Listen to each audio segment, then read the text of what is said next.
Hello and welcome back to the garden and Happy New Year. I hope everyone had a great time. It's been quite difficult to get out and garden in the last week because we've had quite cold weather, we've had snow, we've had very cold nights. If anyone's interested, the temperatures are around about -2 to 0 during the day, which is around about 28 to 30 Fahrenheit. So it's been quite difficult. The ground is quite frozen, so I haven't been able to do all that much. And all of the jobs, the projects that I've started, they've all come to a halt sometime during the day. So I've strung them all together. It's a bit of a hodgepodge of a video, but at least it's something to tell you what I've been doing in the past week in the garden. So I hope you enjoy.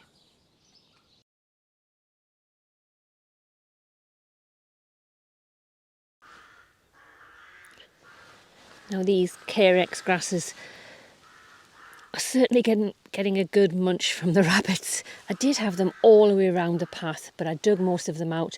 I left some in to see if the rabbits would leave them alone over the winter, but you can see they're not doing too good. So they may come out and go elsewhere in the garden where I can actually save them and hopefully grow them on. Not a lot happening around here.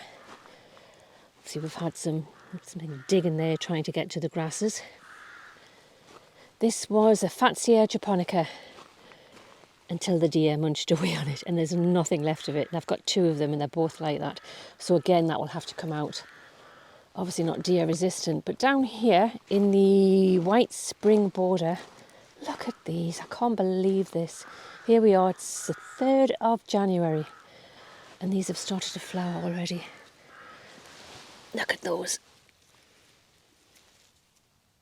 Wow, how pretty are those? You can see all of the snowdrops ready to burst into life beneath all the leaves. Got quite a few of these hellebores coming into flower. And the snow we're expecting, that won't harm them. They're really very hardy. You can see down here I'm in the middle of clearing leaves. Again, this was a project that should have been done last year, getting this area gravelled. Didn't happen. I'm not going to make any New Year's resolutions this year, but hopefully this will happen over the next couple of months because it's just so muddy to walk around. And then in the stumpery here, I added a couple of pulmonarias. And look at these in flower already. Just starting to flower.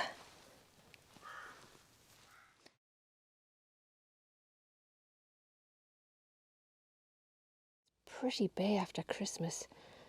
The only thing I've left is the wall basket because that is full of fruit and the stakes are frozen into the basket. But I'm going to leave that one at least for another couple of weeks. When you remove all of the Christmas decorations, everywhere just looks so stark and bare. And I love to have pots outside the front of the house all year. And especially this year because I had an awful lot of Christmas decorations, and now that I've taken everything down, I don't like the way it looks. So to remedy that, I'm going to make a couple of pots and I'll see what else I can do. This first one, these are Cornus alba sibirica. Now these are dogwoods, and I've bought these to go down into the quarry, the bottom of the Quarry Garden, near the bog garden.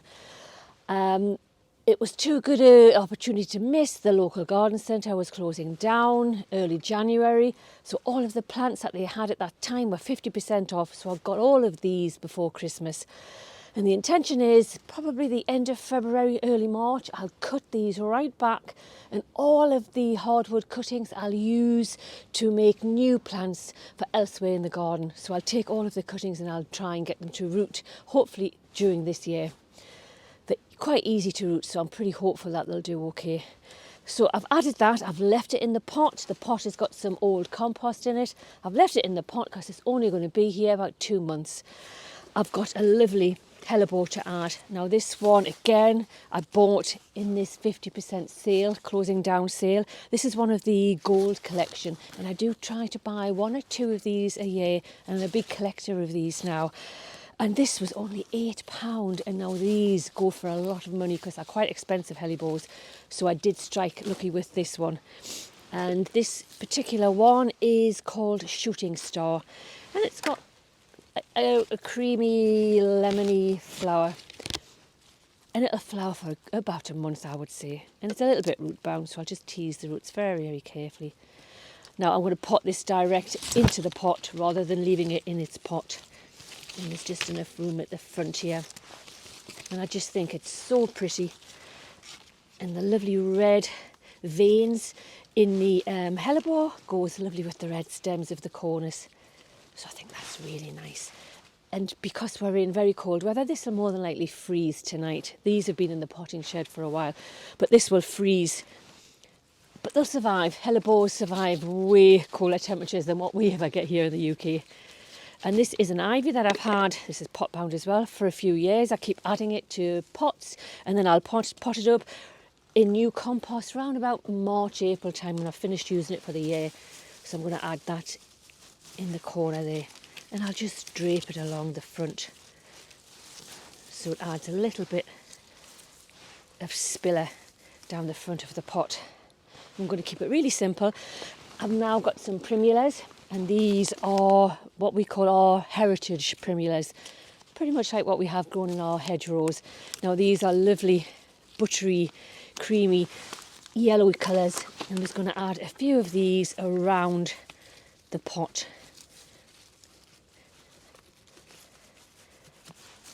And then on top of that, I'll fill in with a bit of compost. And I've got some moss. Now this is moss that grows on our roofs, on our slate roofs, and every year we have to remove it. I have so much of it, it's unbelievable. I never have to purchase any moss. So I cover the top of the pot with that just to make it look pretty. So I'll finish this one. I'm going to do a second one for the other side, and I'll show you what they look like at the end.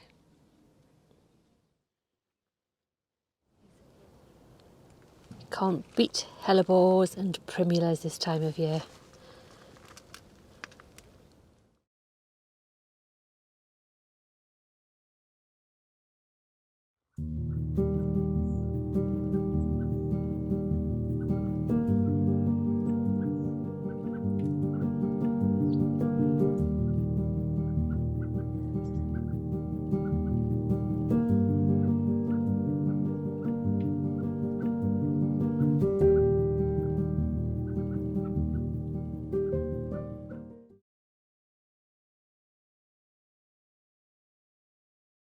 Now, as part of the Christmas decorations, I added lots of dried flowers to the bench, the garden bench outside the front door. And I used all of these astilbe flowers, dried hydrangeas, and lots of greens that I had cut from mainly the liandi hedging. But I made up this bench and I thought it was really pretty. So what I'm going to do is I'm going to add all of these, which I've already used, but they're all pretty good. There's nothing wrong with them. And I'm going to make a wreath for the front door. Now I did have a wreath on over Christmas and I use this one all the time. This is one that I purchased from HomeSense quite a few years ago now. But I like this one because it's not the traditional one where you have lots of moss everywhere. And I think for this time of year, I don't want it to look like a Christmas wreath and not so much like an autumn wreath, but just one that looks something in between all of those. And it's too early for a spring one. So I thought, right, this is pretty on its own, but I'm just going to add something to the bottom. I'm going to embellish the bottom so it looks pretty. And I thought the first thing I would do would be to add some liandi. And the beauty of this particular wreath is you don't have to actually tie anything on. It's so simple. You just thread it through and they never come out. This is all liandi. Thread it through the bottom and the pieces just stay. They don't actually move because this is so thick, the intervals in between the weave of the actual wreath. So I'm just going to add them to the bottom. And now it's hard because I can't actually see this because I'm doing it backwards, but hopefully it looks okay until I think there's enough there. Just adding in the front some cuttings that I had from, I think it was a cedar evergreen that I took. And I used these again. I think it was on the bench. If not, it would have been something around the front of the house. And it just gives a bit of brightness around the front in the middle. And if this turns out too wide, which I think it might do, I'll probably have to cut the ends back, but never mind. Next, I'm going to add the dried flowers, and I've got astilbes, which would be the first ones. Now, these probably need a cutting because they're quite long. I left them long when I added them to the bench, because obviously the bench is quite a big bench. And I'm just going to add them to the front like that. Got different colours, obviously there'll be different flowering varieties of astilbe. I'm just going to feed them through the actual garland like that.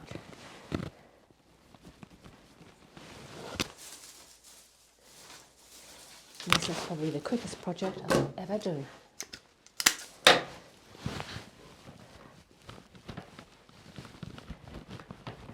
Just finished adding the astilbe flowers to the other side.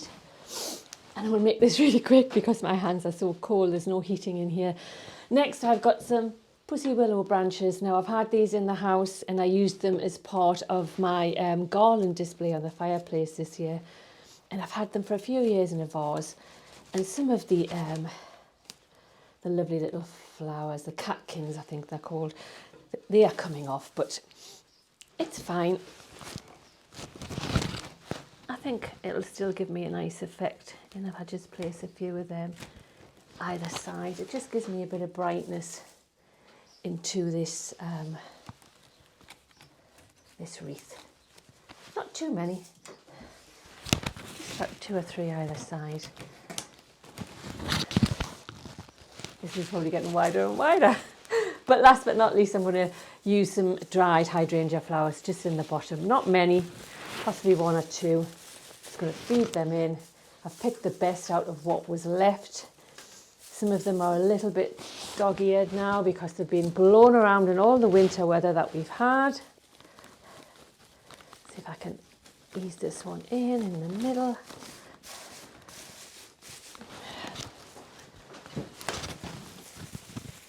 I've got 2 or 3, that's better. There. And I think that's just about it. Another few of these.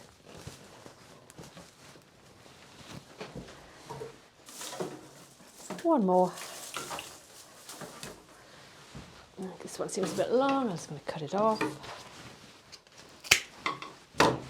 And these you can buy at your local florists too. And I think I'm going to leave it at that because my hands are so cold now, I can't do any more. But let's go and hang it on the front door. Not bad when you think everything's foraged from the garden. Apart from the pussy willow, which I did buy a few years ago.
one of the first jobs that I want to do in 2025 is to dig out this pond.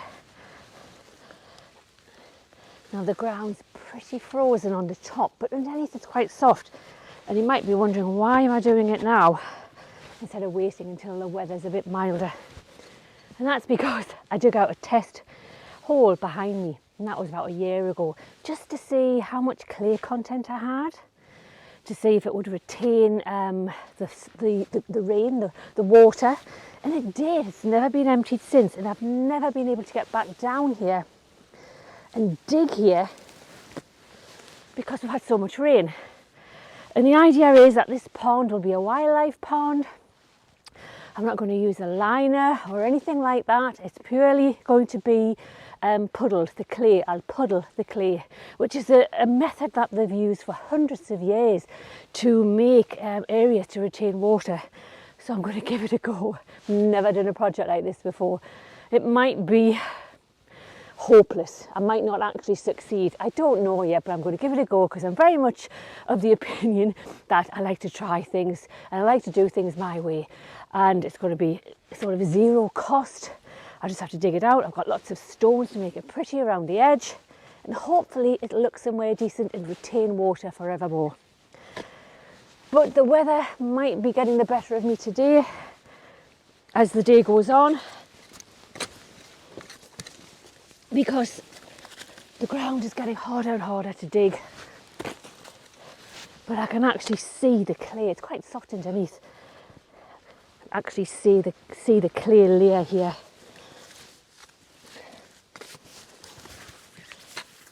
So what I'll do is I'll continue over the next few days and see how far I get, and hopefully I'll be able to dig it out, and then next week when the weather's milder I'll be able to mould the clay and tamper it down, or puddle it as they call it, and we'll see what happens by the end of next week when the weather's a lot milder.